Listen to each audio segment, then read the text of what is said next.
Happy Sunday. Hold tight for me. We coming. Here we go.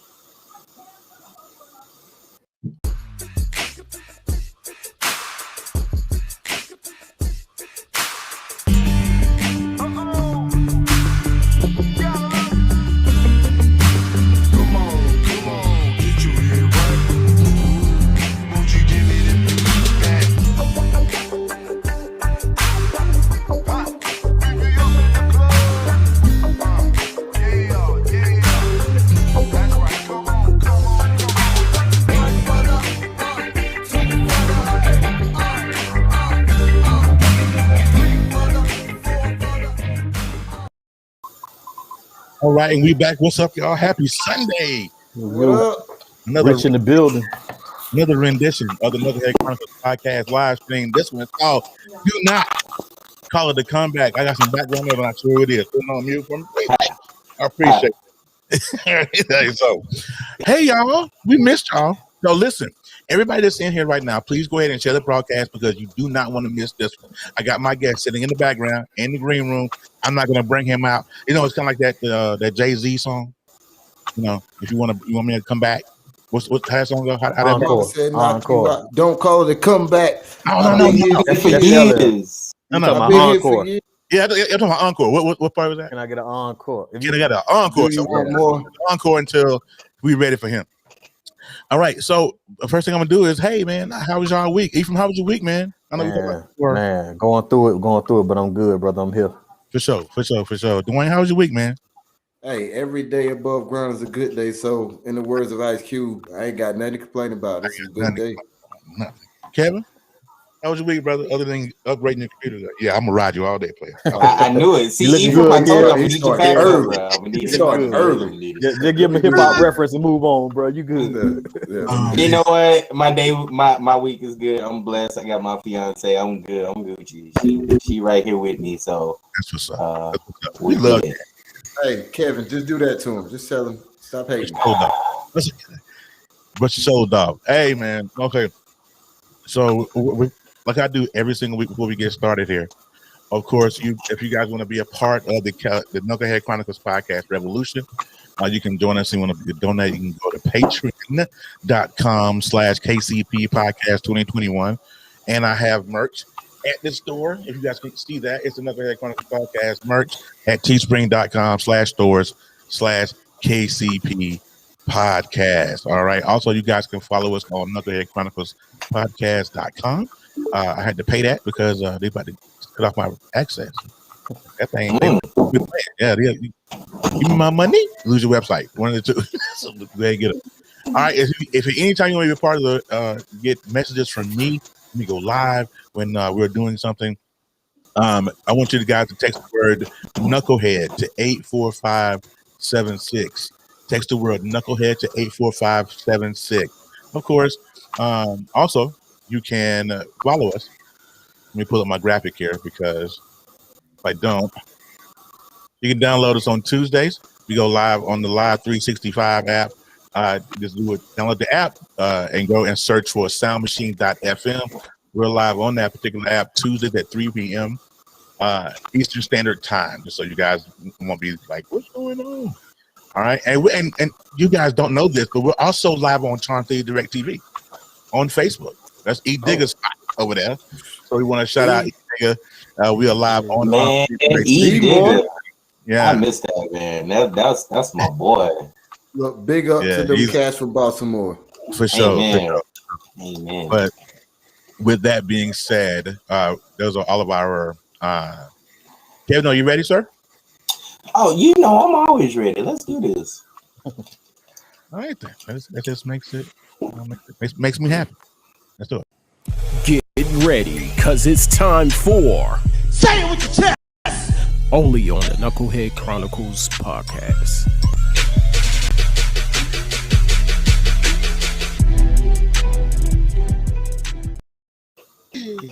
All right, here we go. Kev, say it with your chest, brother. What's up?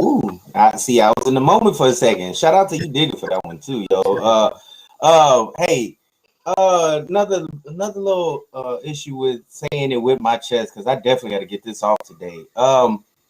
I got some issues with people that force religion on you.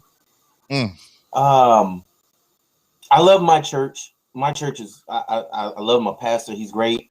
He's I'm kind of sad that we miss church today, but we have you have your door to door people that go by and they run up. They learn Spanish where you can't tell them, hey, yo habla en español, or you can't tell them, I don't want, because they're gonna come up with a question that's gonna make you want to punch them in the throat.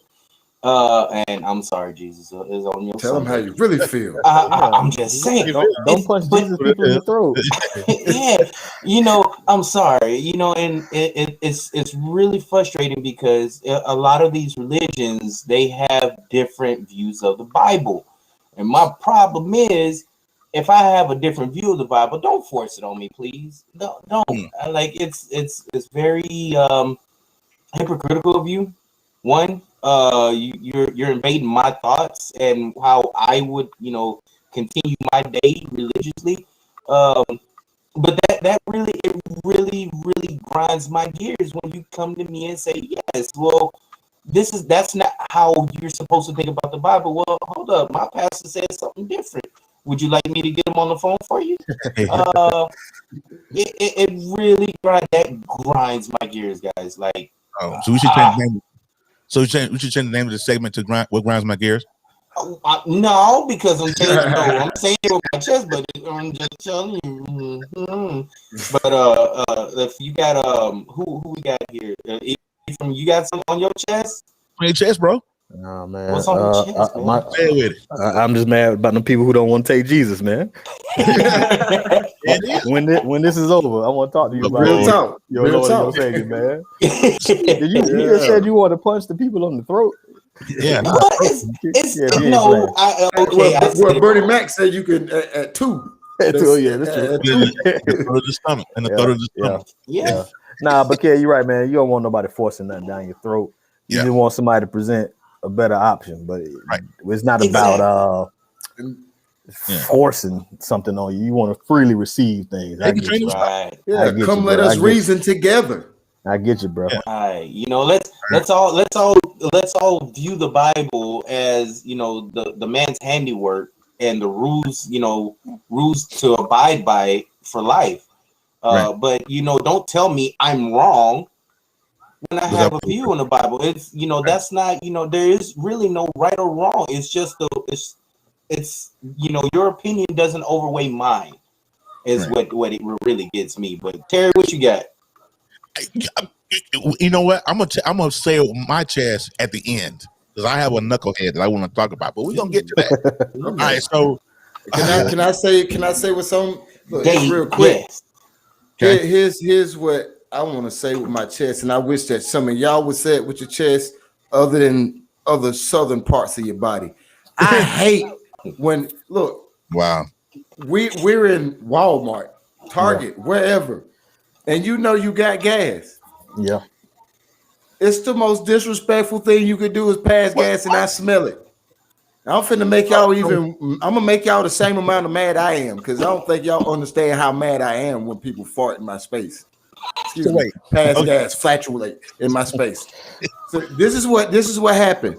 Your olfactory glands, the things that help you smell, they're tied in with your taste buds. That's why when you get a cold, sometimes you can't taste foods right because you're all jacked up and your system's off. Smell, what I'm trying to tell you is smell is 15. I mean, taste is 15% smell. Smell is 15% taste. You ain't trying to taste that. So when you smell something, you taste it. So keep your microscopic doo-doo particles inside of your pants. Y'all breaking it down today, bro. Yeah. Not doo-doo particles. Okay. All right. We're gonna taste it some, Terry. That's what he dig. Ain't that what he do? Oh my God. Things just got pretty nasty. Let's get on past that. Oh my God. Okay, thank you for another edition of Say What You Can with Kevin. Boy, good Lord of mercy, y'all. All right, now listen, we're gonna get into the meat of the podcast. We'll talk about Knucklehead later. But when we get to the meat of the podcast, this man that I'm gonna bring on You guys may not know him personally. I don't know him personally, but I know him because he married he married one of my classmates. And I can tell you, he has a story. I've heard bits and pieces. He has a documentary dropping on the 4th. Okay. I need for everybody to go check that out. But I'm gonna bring him on camera here in a bit. All right. So let me introduce y'all. Hey, Lynn, what's going on, Mama? How are you? Larry, what's up, Larry? In the building, man. What's going on? Yeah, that's nasty, man. It's nasty. Let me bring my guest on. The man of the hour. It's Roody Staton. That boy good. Yeah. Thanks for chocolate in the building. What's up, Rudy? Yo, what's going on, man? What's going on? What's going on, brother? I like the chin. I like that chin, sir. I'm jealous because I can't get nowhere near that. I can't scratch that surface. Rudy is that dude. Yeah. So with the goal that I want to do, who's that? Is that you, Rudy? No, I don't know. Hold on. What you hearing? Music. Some slow jam. That sounds like some Josie. That's torn in the background. Yeah. That's that Sundays 90s. Yeah.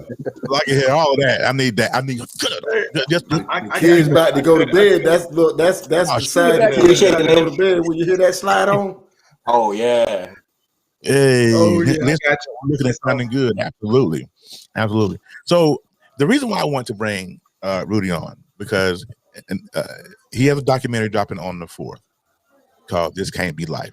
Now, if you guys have followed the Knucklehead Chronicles podcast page, I did do he has a promo out that I attached to Knucklehead Chronicles. So if you have not seen that, please rush to my page real quick. Go ahead, take a look at it and come back. Okay.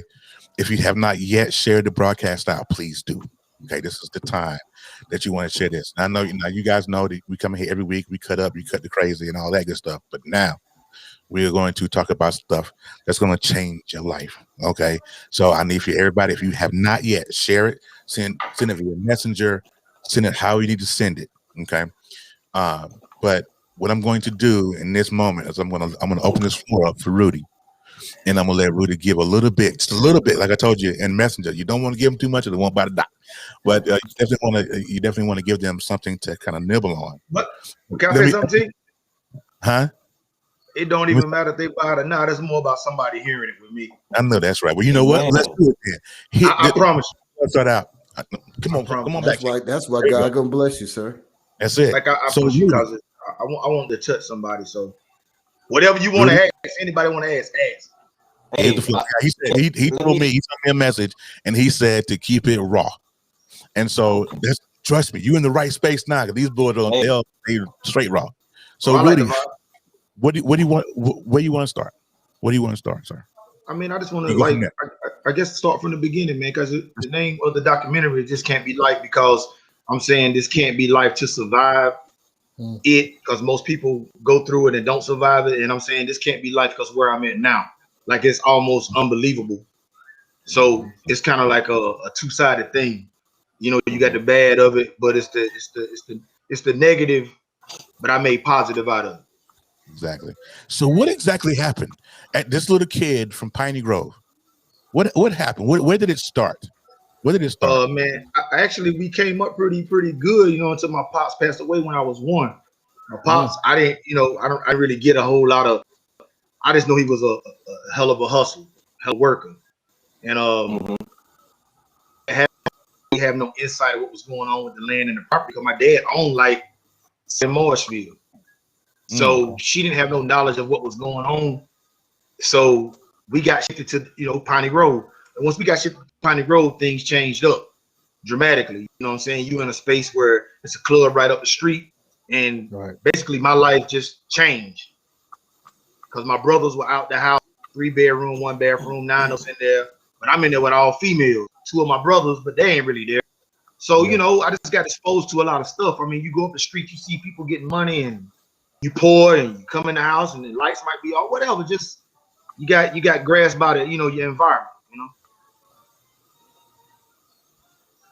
That's really where it all started. And once that started, I got that first taste of money. I didn't look back. I'm just being real. This is the 80s and late 80s, early 90s.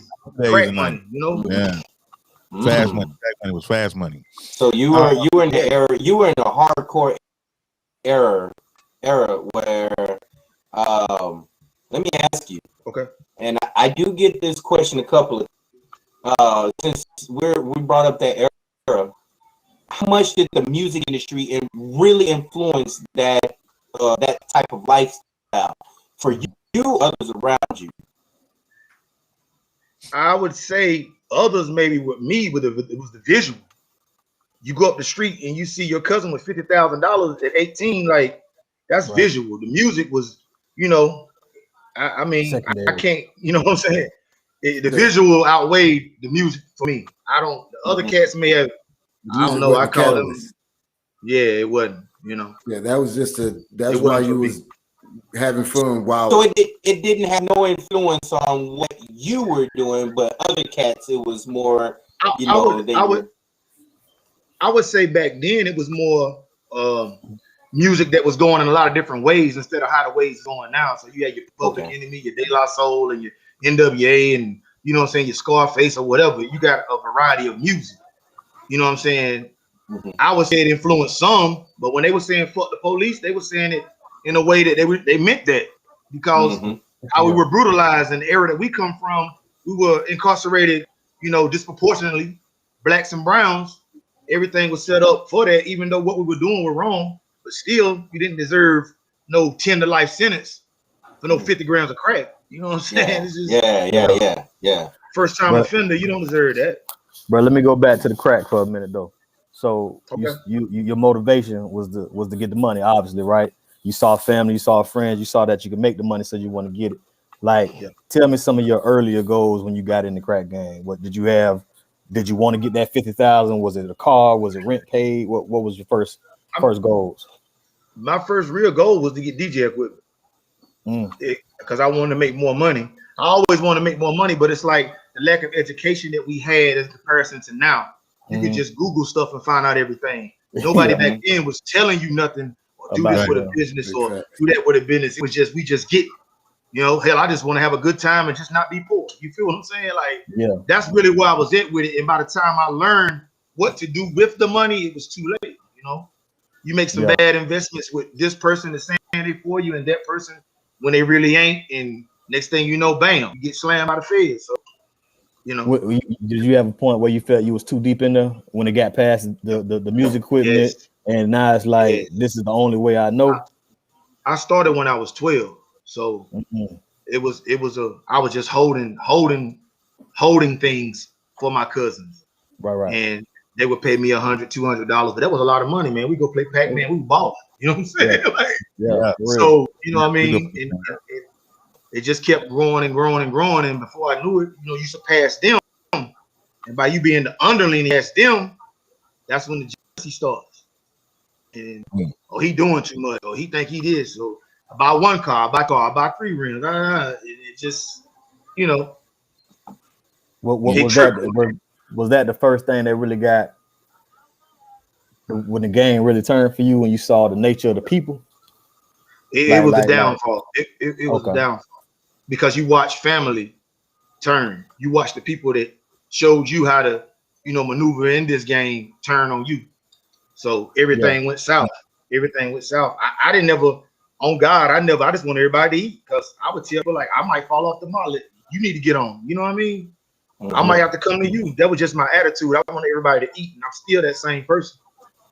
Yeah. So with that same era, around the same age, I had a nephew that was older than me, and he was the reason why the game stopped at him. Like, he called me out.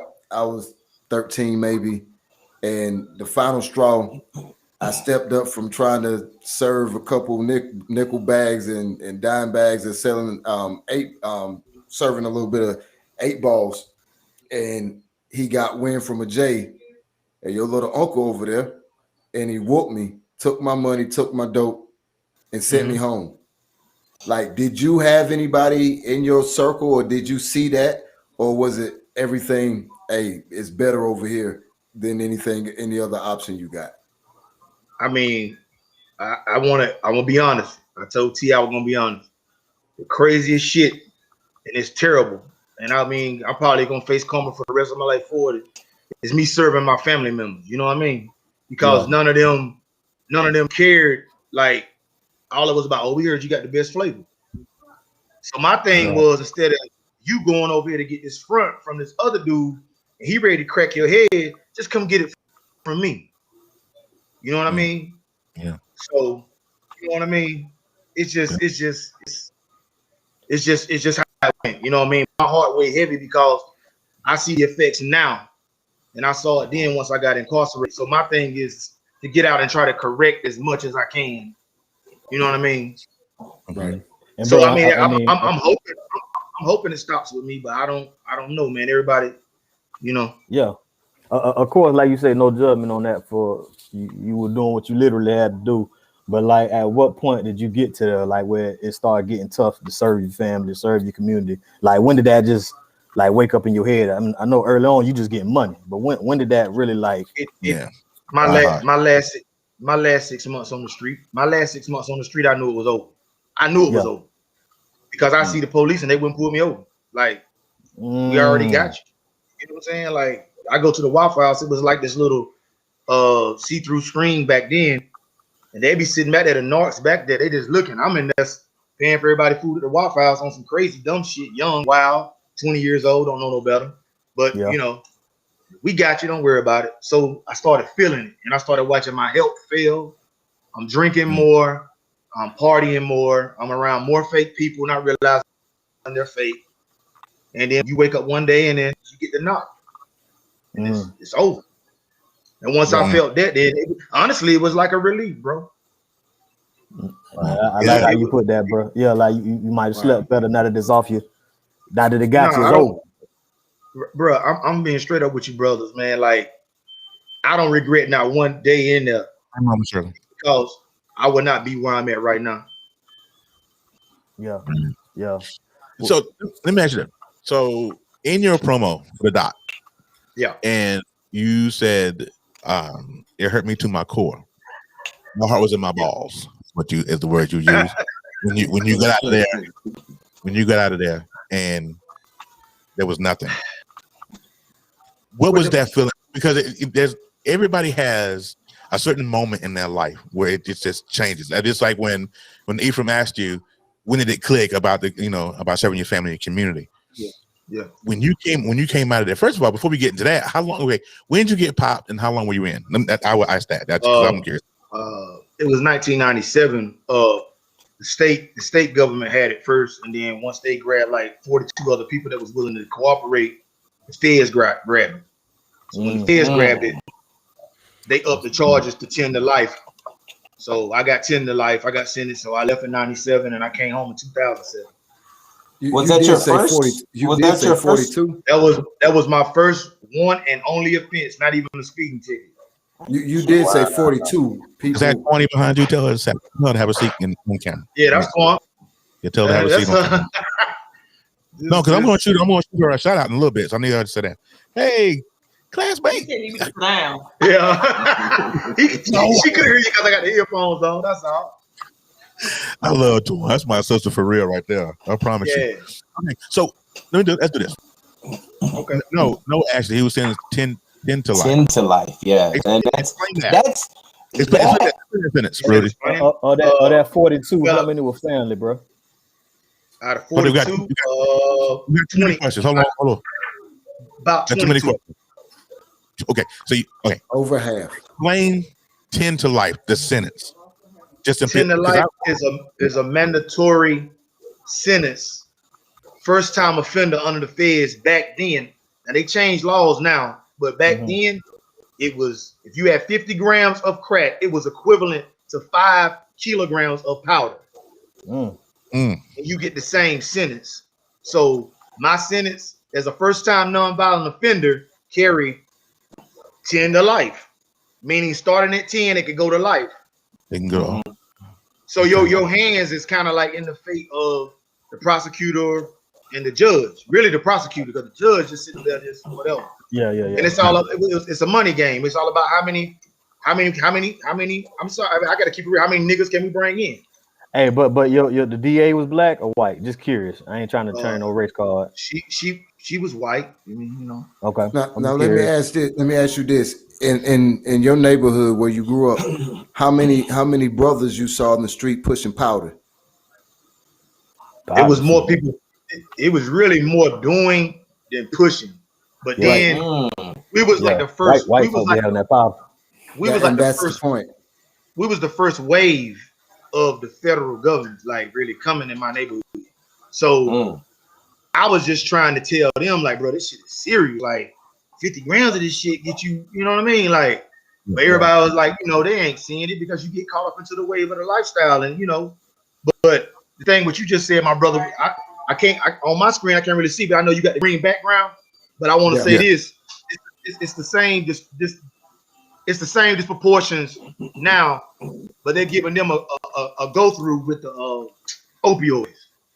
Right. So they're getting treatment, but they was locking up crackheads. Bro, you see a straight up crackhead from Detroit for damn 40 years. My sister was locked up for crack. For real. Yeah, like my sister was locked up for crack. So you're absolutely right. It was a crime then, and it's a sickness now. So Terry, you wanna go to those comments because I got a couple of questions. I really want to dive deep a little bit into which one? A couple of these comments that you got up here. Which one? Who's? Oh, hold on. What you drinking? First of all, I look like some tequila. Oh, that's really, man. We'll get to that in a second because that Sundays is my only day off, so I do relax. Just to let y'all know, I know that tequila bottle he got, that's not a cheap tequila, and one it is very good. That is. So what comment did you want to get to, Kevin? Because you said you wanted to get a couple of the comments, like Ashley's comments. What was like the question? What was the 10? What was that like losing 10 years? What was that like, Rudy? That was one from Ashley. It was very terrible, but I got with like a lot of OGs that really stepped to me and showed me how to do time and X out the outside. You know what I mean? Yeah. But when I got to my 6th year, I mean, this is something I want black people to know, that we also need to go get some kind of mental health. You know, it's okay to go talk to a counselor because my wife made me. My wife made me go talking good, bro. And I'm happy that I did, because in my 6th year, if I had a gun to do it quick, I would have blew my brains out. Yeah. Because I got a call that some situations that happened with my son, and it just didn't. I couldn't. I'm battling, and then man, I still got 4 more years. You know what I'm saying? Like I done did enough. Right. But, I write music, and I write poetry, and I write. So I wrote like 40,000 songs, poems, scripts. Instead of talking to people, because you can't really open up a lot of people in there because they use it as a vice against you. The pen and words saved my motherfucking life, bro. Yeah. And the most high. So let me ask you. Now I have 3 questions because I'm very curious. When a lot of people see these movies, and when you talk about the OGs in the movies, people bring up like the old school movies, like American. There was OG Prison Gang and things like that. The ones that approach you, did they tell you? Did they give you the word? Hey, did you get a good education while you were there? Did they put a book in your head? Did they put knowledge in your system? How did you go by that? Well, it was more or less like I was taught from day one. You're silent and you have more power. Don't go in there doing a bunch of talking. Because talking ain't gonna do nothing but get you in trouble. Like, because now you capping. The new word is capping for now. But now you're front. So a lot of them just like, I believe in energy. And I didn't really know nothing about energy back then in 98, 99. But I believe in energy. You know what I'm saying? Yeah. And the energy was, they gravitated towards me, and they told me like, hey man, go here, go there. So I got my landscape technician degree while I was in prison. And I got my culinary arts degree while I was in prison. The only sad part about it was I was going to get my boss degree, but they only allowed you then to get 2 degrees while you were in prison. So when I got out, I couldn't use neither because they said I didn't have I guess free world education on doing things. But my thing was if I fix food for 1,500 people every day, then yeah. Right. What can you do? What more experience do you need? Yeah, right. But So, I mean, you know, here's what I want to do, because I'm a firm believer of telling a story. And I remember when we used to do Brothers of Legacy way back when we were doing it on Periscope, I had a green screen. What I would do is I would put pictures behind me on my green screen, and I could tell a moment in time just from a picture. So what I'm going to do right here, if Rudy will allow, I'm going to throw up a couple of pictures, and I want you to describe life in that moment in that picture. I'm trying to put on here. She on it. One, listen to Come me. on, come on. I need her on camera. Not right now, but I will need her in a little bit. Twan, I'm going to give Drink the Shrink a shout out. I need for her to be on the camera. He said he's gonna get Drink the Shrink a shout out, so you need to be on the camera anyway. So stop it. Now you know she's a Southern lady. Well, Twan, she's cool. All right, so she's a Southern lady. She's very Southern. Trust me, I grew up with Twan. Hey. So I'm gonna throw up some pictures real quick. Rudy, I want you to explain that moment in that picture. Okay, here's the first one. All right. Who was this guy? Where were you here? That was my son, Trey Shakur Staton. I was in Lee County, Virginia, and that was probably about 2003. 2003. Okay. What about this dude right here? Where were you at mentally? I thought I was 50 Cent. Yeah. Hey, bro, you got that classic prison pose right there. Though. Hey, good. Wait, look. That's the hand too. I thought I was 50. Look, he on the yard. He ain't got no shirt on. You gotta love it, man. I thought I was no waves though, bro. You gotta love it. You gotta love it. Yeah. So when you see this picture, what comes to mind? Oh fuck! Shit, that's where it all started. That was Petersburg Low. MCI, the Federal Correctional Institution. He posted the complex. I had to snag. What about this? Lee County, the worst shit ever in life you could ever go through and experience. They don't even have running water in the community. Wow. The community has never really, 80% of the community has never seen a man of dark skin color in their life in person. Wow. I mean, you can Google this. This is facts. I'm not capped. This is real. That's crazy. Wow. So let's do this. So they put a prison complex in that town to make the economy go up. Okay. Come on through here. And then it further perpetuates the way they look at us. Right. So now you saying, my brother, like $8,000 a year is what they were making, and now they're making $32,000. Oh, they got uppity quick. Oh my God, they coming through with GMC Yukons and Escalade. They can't tell them nothing. Hey, you gotta love them. So okay, the documentary is going to talk about the comeback and where you started and where you came from, and we're going to kind of do that here as well. There are certain points, there are certain parts of life where certain people change the way you see things. Mm-hmm. When certain people come in and change your life totally. Do me a favor, Rudy. Who is this? That's my motherfucking wife. She. Look at it. Throw it up. And I look at these pictures. They post pictures all the time. They go on vacations and they're always doing stuff. Man, y'all are a gorgeous couple, man. Yeah, I love it. I love it. That's great. I love a powerful couple. I love I find true inspiration from couples that really grind, couples that really do it.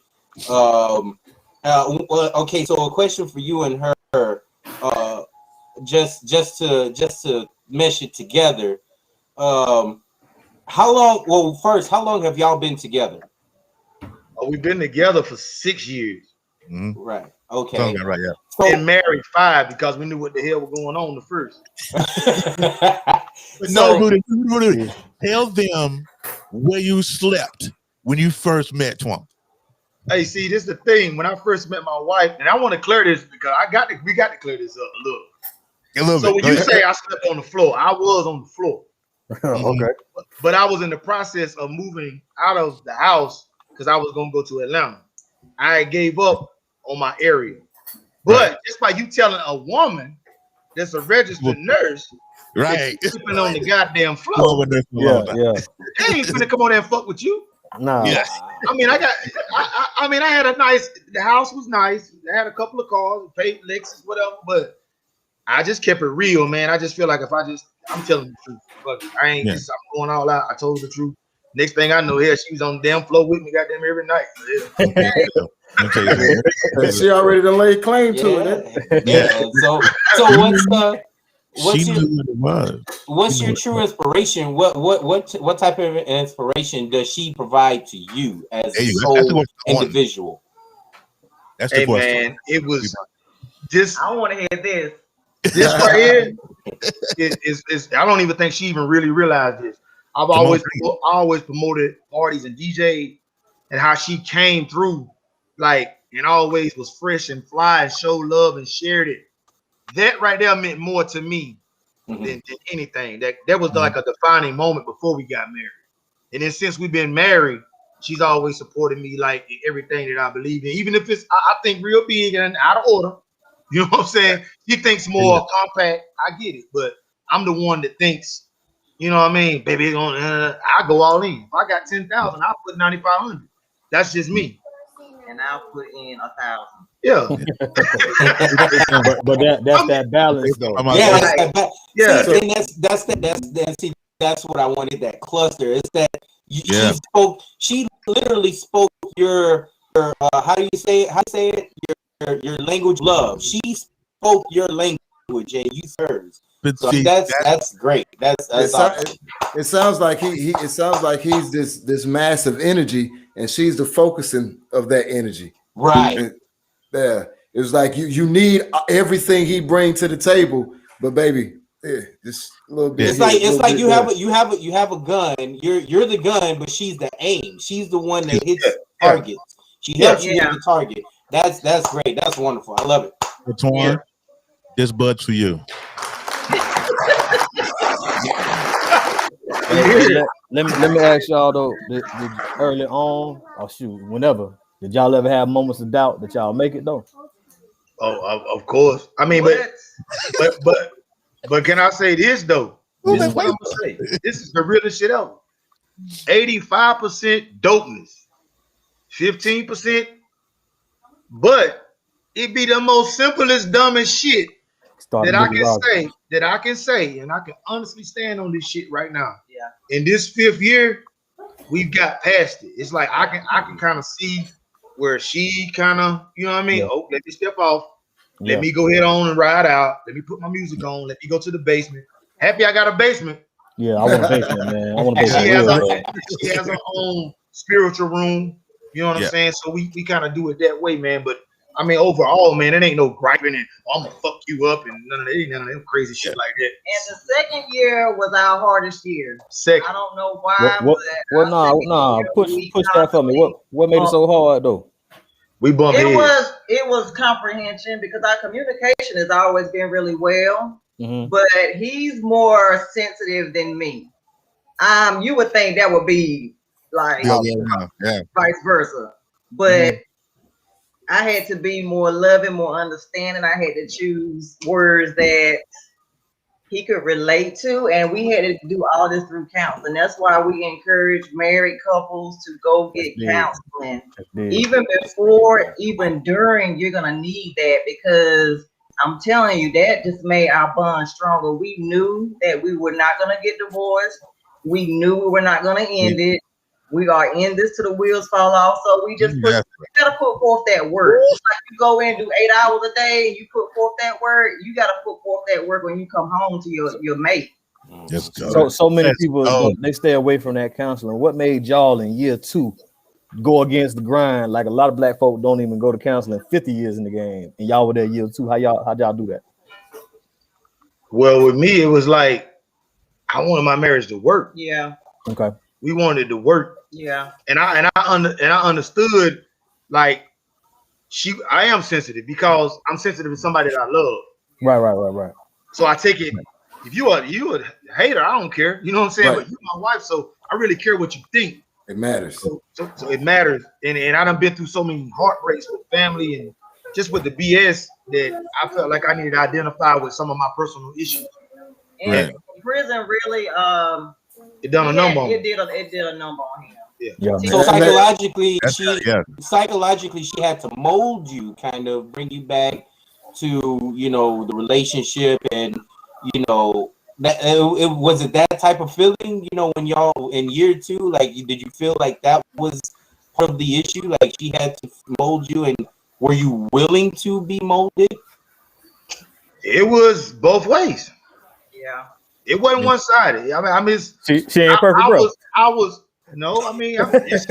She's imperfect perfections. Let's say that. Okay. Imperfect perfection. I tried to trip you up. That man quick on his feet. I love words, bro. The words go together. That little man, you can hang out anytime. You can go on his feet. But when we had disagreements, the first thing he would say is, "You remind me of the COs, like the way I talk to him, like he would have." You know, I was flashback. So it was triggers. I had to start learning how to communicate with him, though I wasn't demanding or saying, I need you, or you gonna do this or you're gonna do that. Right. And I had to switch around, baby. Can you do this? Or I would like if you would do that, or you know, so I had to change my mindset because I had to think this man did 10 years. Yeah. You know, so I had to change my mindset as well as he had to change his. So was that hard for you though? Are you in your past relationships? Did you always talk demanding or? Like, I guess I did, but you know they put up with I thought I was doing everything right, but this is the first man that's actually put me in my place. So, like I said, we both have learned together how to communicate and comprehend. You know, he tells me when I'm falling short, or he tells me, listen, I don't like the way you're talking to me. And I have to fall back and be like, you know what? I gotta listen to my husband. It's a difference between having a husband and a boyfriend. And a boyfriend. When I had a boyfriend, it is what it is. But when you are married, you got to listen to your mate. And when you coming up short, you got to step up to the plate. So that's what I had to do. That leads me to a great question, I think. Anyway, so would you say that, Rudy? Would you say that she's the person you probably trusted the most? Yeah. Now, there's only 2 people right now that I trust, and that's her and my bro. He was on here. That's Fat Cat.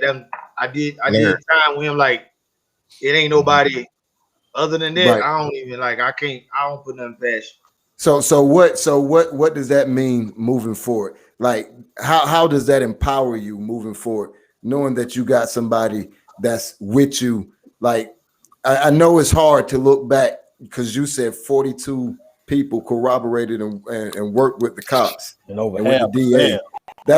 Half of that was family. But see, how big is it for you to be able to trust like you have with her? That's good, D. I mean, because over the years, it's just the things that we've been through, the different moments, the different issues, the different experiences. You know what I'm saying?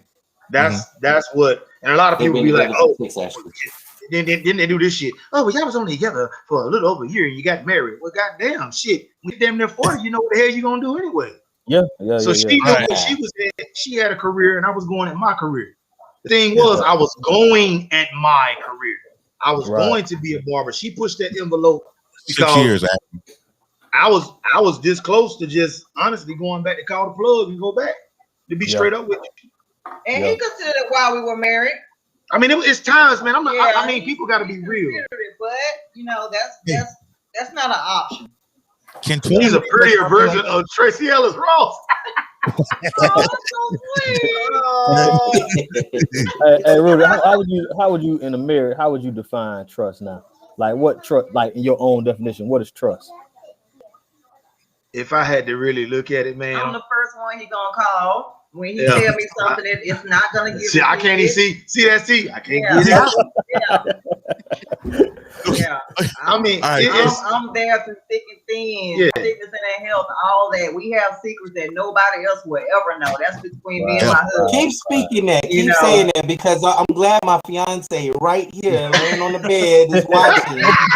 Listening. Look, Kevin over there tell her, hey, get a pen and paper.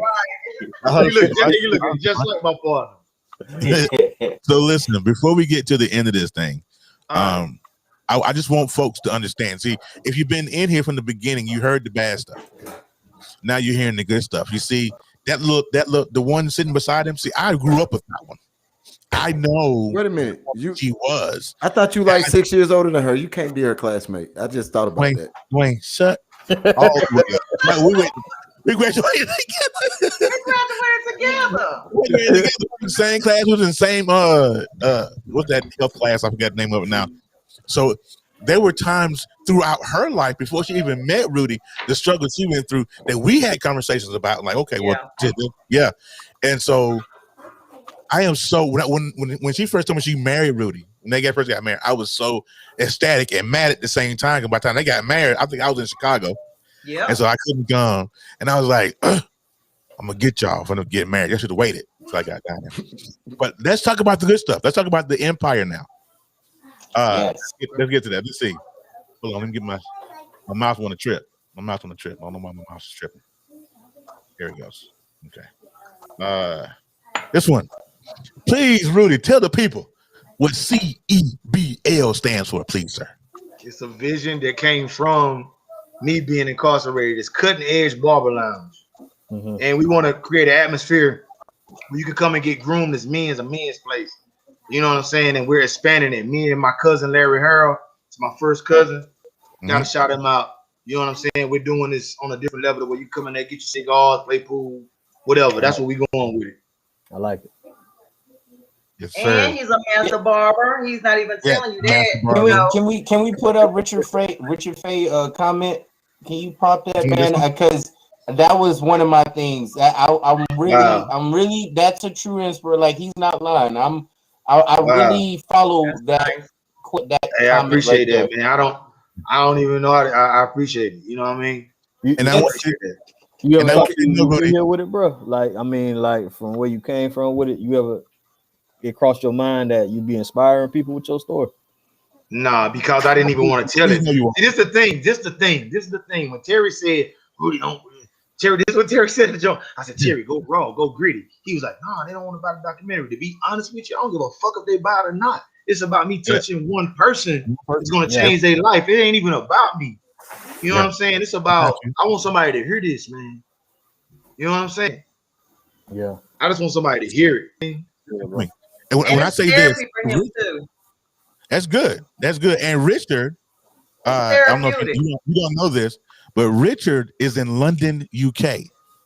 So I didn't even know that. Know who you're touching and where they are in this world. You just never know. Impact. That's why we say always tell your story. Always tell your story. I absolutely love your story. He's also an awesome DJ. I think I tagged Kevin and Dwayne when he was doing a session the other night. Mm-hmm. If y'all ain't never heard this man get down to the tables. That was definitely go to Mixcloud. Go to Mixcloud DLG Black though. Like, you can get 14 mixtapes for free. And I will travel. I didn't know. I did not know that was him, bro. I did not know it was him. You got paper. That's all I got. If y'all have never heard him get down on the tables, you're truly missing out. I did not know it was him. He be doing it. Let me encourage you, Rudy. Bro, I got a nephew that's been in for 28 years now, and he's up for parole. And I just spoke to the parole board on his behalf last month, and we're praying and hoping that he gets the chance that you've gotten. And the thing is, never sell yourself short. Like, and when I say that, what I mean is this: talk about who you are, because it matters. Talk about what you came from and where you was and what you got now and where you're going. Wow. Because young brothers who are coming out, who don't have somebody like your wife, and the maybe the few people here and there that you can go to, they may not ever get what you can give them in a glimpse. So shout yourself out. Don't ever feel bad about it. Tell them, yeah, I DJ, I do this, because now there's somebody over here who like music, and it's a conversation they can have with you. Or the documentary. Now you got somebody who might be in the cinematography or whatever. Oh, that was dope. Now you can talk to them, and you are. It always what it is. It's not about you anymore because you've lived from that.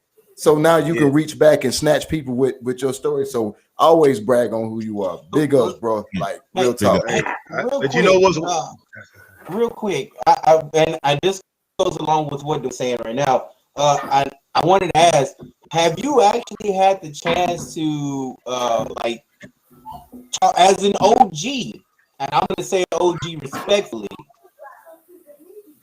as an OG, have you changed? Have you had the opportunity to maybe talk to these little rascals on the street, say, "Hey, you got better out there for you," or you know these little knuckleheads out here that want to be thinking they just their stuff don't think when they just got their Pampers changed. Have you had the chance to talk to these kids yet and make an impact on some of these kids? Not all of them, because we know we can't change all of them, but have you had that opportunity? In the shop, you do. You know what I mean? But I'm a realist once again. I have a very, very turmoil type relationship with my own son. You know what I mean?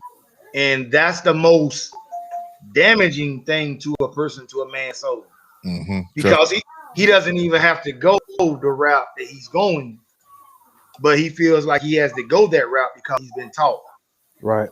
You get what I'm saying? Not throwing no darts, because I ain't want nobody be saying, but it wasn't what I said. You get me?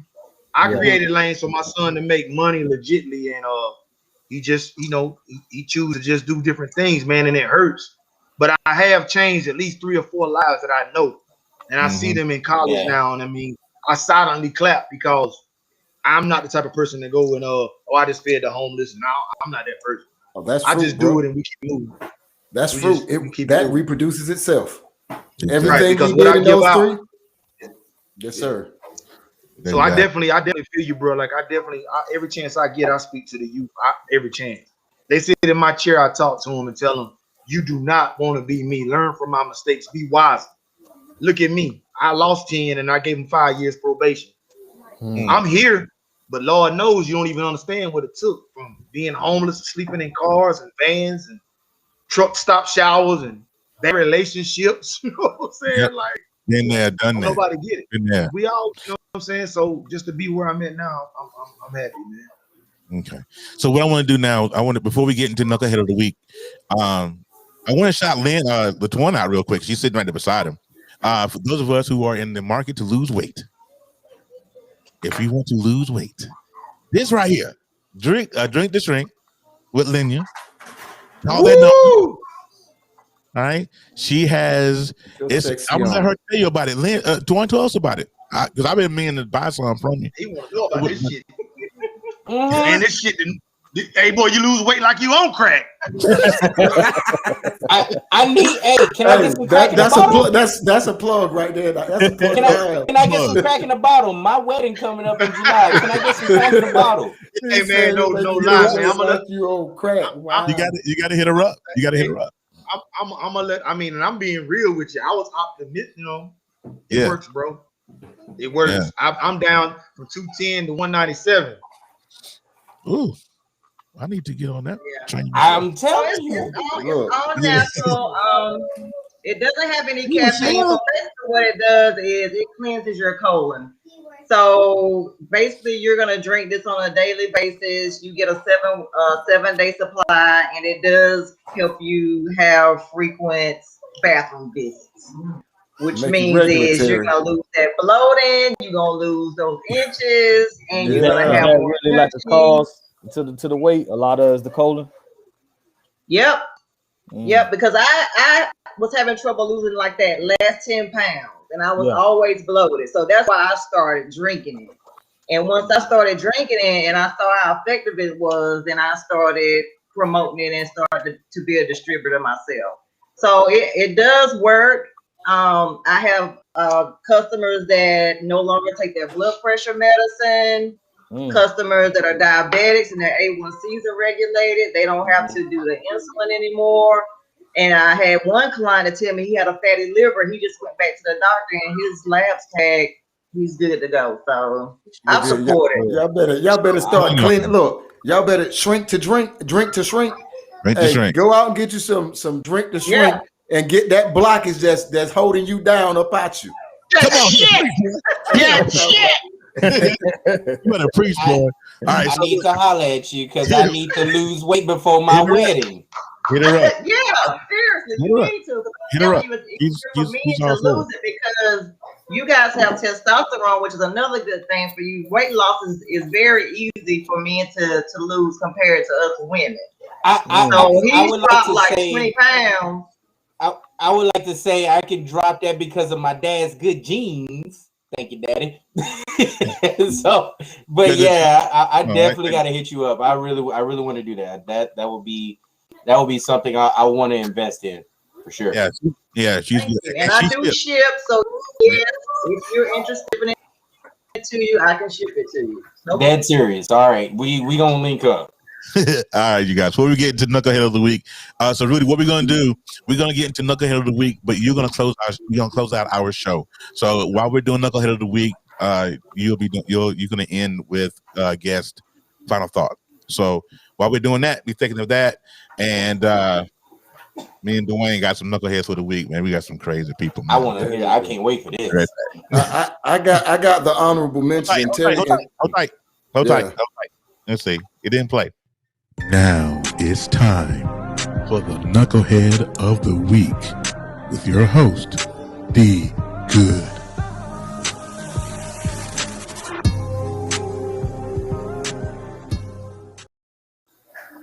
All right, Dwayne. Okay, so the person that I'm gonna bring to the stage, the Knucklehead of the Week, he's special, but he's only the honorable mention. He's only the honorable mention. Terry's gonna bring the Knucklehead of the Week, but first up, who is that? Look, ladies and gentlemen, it is Corona season in America still. But if you can do a crime and your mask don't disguise you, then you shouldn't do a crime. Even with his mask on, he has like 20 different identifiable markers on him. Wow. So Takashi 85. If coronavirus had a face, right. So this 20-year-old man from Jolie, he was arrested for car theft and fleeing police. Jacob Delgado of, I'm not going to give out his address, you can find him though, was arrested along with Renwick and frontage on Wednesday morning just after 8:30. He faces three felony counts, including vehicle theft, fleeing police, and attempted to elude officers. I don't know what the brother was thinking. They gonna find you. You can't hide. Either that or make up all day. That's weird. What's up, HD? I mean, okay. That was gonna be. I'm gonna get a sound for that. Hey, bro, come on now, dog. Come on, man. Bruh, what are you thinking at this joint, man? Boy, y'all wildin'. Thinking, man. I don't understand it. I don't understand it. It's crazy to me. So let me get, because I have a bonus Knucklehead this week. Okay. Are you guys familiar with a young lady by the name of Tracy Barbie? Just say no. Just okay. Tracy Barbie. Let me play this. Hold on. Sounds like an OnlyFans page. Nah. She ain't OnlyFans, buddy. She's not OnlyFans. Here we go. I'll do this with you. I'm gonna do this. Sorry, my bad. Black guys are not attractive. They are ugly. They're ghetto. They're nowhere near attractive. You want to read it? You want to watch it again? Yeah. Okay. No, because I don't even. This is a TikTok. Hold on, Dwayne. You don't see it. Hold on. This is a TikTok because I'm only going to play her portion because it's a duet on TikTok. Okay.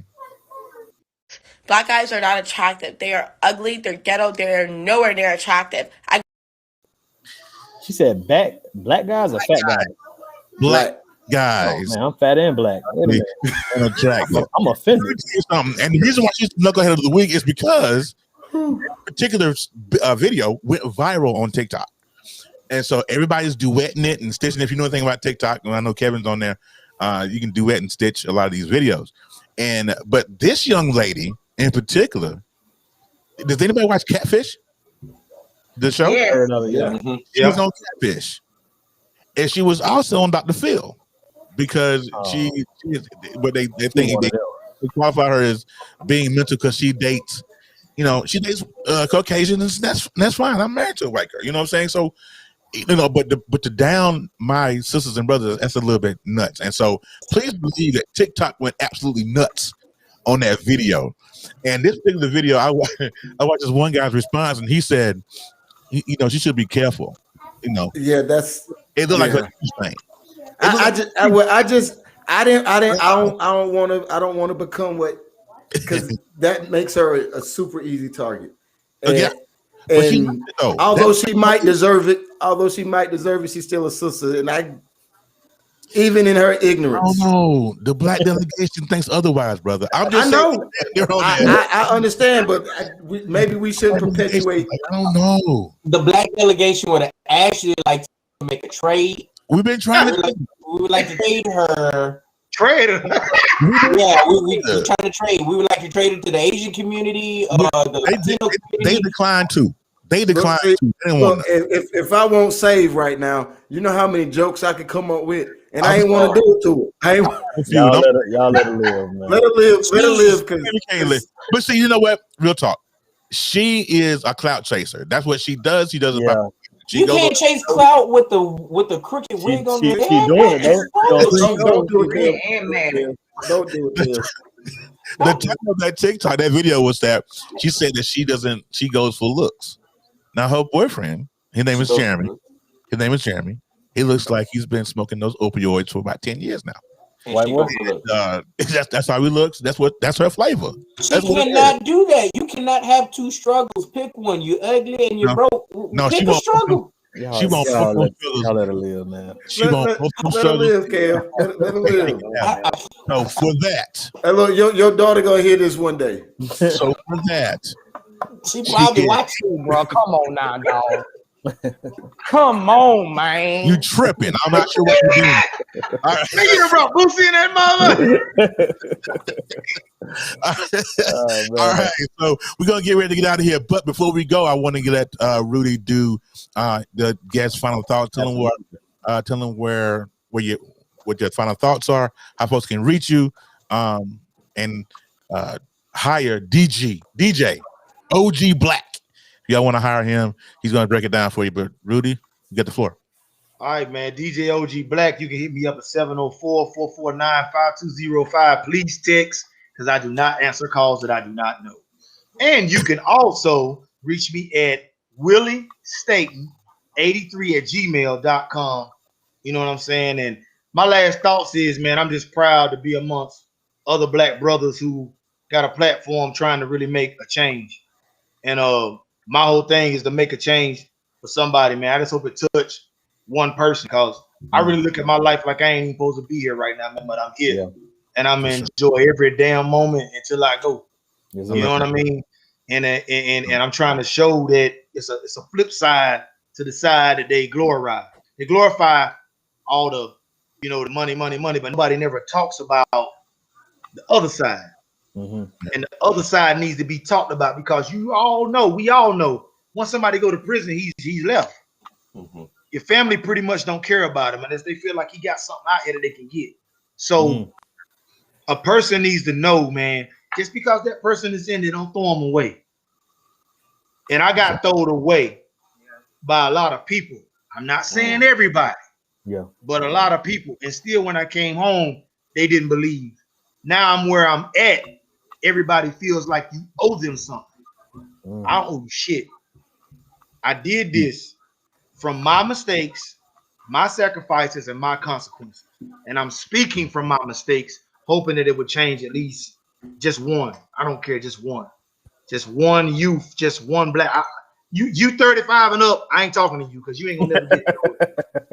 But I'm talking about youth that's out here doing it different. Because if you 35 and up, you're already thinking the way you think. Yeah. You know, but I honestly, I'm praying, man, because it's a beautiful thing to have somebody that love you and to be respected and to be loved, man. Hey Terry, I appreciate this shit to the greatest. Man. For sure. You know, I love to do it with a Vine, baby. I'm here all day for you. You know that. Anytime I'm home, I always try to get a hold of Rudy, try to get my haircut. Anytime I go, like so. But the comment of the day goes to Ashley Collins, and I want you to read that, Rudy, right there. And she said, "You are living proof that it's never too late to begin again." That's the whole gist of why we do what we do, because it's never too late. So actually, you get the round of applause for that. You got the today. I appreciate it. I don't even. Hey, that's the dopest part. Ashley, I appreciate it. I'll tell you what, man. And Ashley's down there in Florida with y'all. That's y'all favorite vacationing spot down there in Florida. Yep, on our way next week, baby. Anniversary time. Yeah, always time. 5 years. Happy anniversary. Hey, and make sure y'all have Raphael Sadiq playing in the car now. the whole way there. The whole way there. You got Raphael Sadiq playing. That's my dude. I was gonna say some Earth, Wind, and Fire. I was gonna say enjoy some Earth, Wind, and Fire, but I did with that one. You're killing me. All right, man. We're gonna get out of here, but let me do this. Let me thank Rudy for coming on. I really appreciate you for sitting in with us today. Twan, I want to thank you for sitting in with us too, because Twan is always she was trying to skip through and she didn't want to be in the shot, but she wanted to be in the shot. She knew what she was doing. She goes. Hey, I really want to. Hey, I appreciate her being on with Rudy. Rudy, thank you for allowing her, small camera time, if you will, to help gel this together. This actually made both of you together made this a really great show today. Really, thank you. And we appreciate y'all. Love y'all to death, man. For real. All right, so everybody, if you have not shared the broadcast, please share the broadcast. This will be on replay in about 2 hours back on Facebook and Periscope and YouTube. Also, if you didn't catch it live, that's okay. You can catch the audio on Tuesday at 3 p.m. on the Live 365. So until next weekend, man, we'll see you guys. Be blessed. We love y'all. Until next time. Blessings.